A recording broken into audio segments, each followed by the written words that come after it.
இந்த நாட்டிலே சரக்கு மற்றும் சேவை வரி, அரிசிக்கு, பருப்புக்கு, உப்புக்கு, ஊறுகாய்க்கு, எண்ணெய்க்கு, காய்கறிக்கு, துணிக்கு, எல்லாவற்றுக்கும் அதானி அம்பானி மனைவி என்ன வரி கட்டுறாலோ அதைத்தான் 100 நாள் வேலைக்கு போற நம் அம்மாவும் கட்டுகிறார். இங்கே ஒரே கேள்விதான், வரி இருவருக்கும் ஒன்றாக இருக்கிறது, வாழ்க்கை தரம் ஒன்றாக இருக்கிறதா? அதுபோலதான் சமபங்கு என்பது.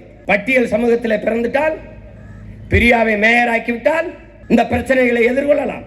நாளைக்கு இதை தனியாருக்கு தாரை வார்த்து கொடுக்கும் போது பட்டியல் சமூக மக்கள், ஒடுக்கப்பட்ட தாழ்த்தப்பட்ட மக்கள் வீதியில் நின்று போராடுகிற போது பிரியாவை முன்னிறுத்தலாம்.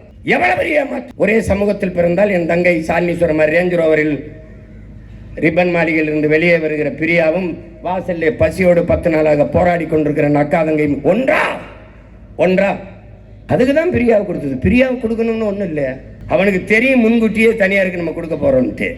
முதல்ல இது இங்கே சென்னை மாநகரம் தாழ்த்தப்பட்ட மக்களுக்கு இருந்த தனியார் சிறப்பு தொகுதிதான் தான் இருந்தது. அதை தன் மகனை கொண்டு வர வேண்டும் மாற்றிய பெருமகன் ஐயா கருணாநிதி தான். திருப்பி பிரியாவை கொண்டு வர வேண்டும் என்று மாற்றினது இவங்க தான். இப்ப தெரியுதா எதற்காக பிரியா மேயராக இருக்கிறார் என்றால் இதற்குத்தான்.